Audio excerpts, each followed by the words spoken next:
তো চলে এলাম এখন পুঁটি মাছ বাছতে। কান্না পাচ্ছে কেন বলো তো? পুঁটি মাছ কাটতে অনেক সময় লাগবে। থালায় ঘষা দিয়ে দাও করে মাছগুলো। এই যে, কিন্তু এই মাছগুলো খেতে হেভি টেস্ট। তো চলো, অনেক কষ্টে মাছগুলো করেছি রেডি একদম।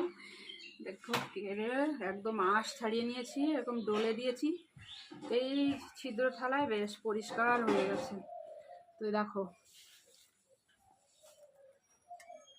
মাছটা অলরেডি হলো। তাহলে মাথাগুলো ছাড়িয়ে নিই।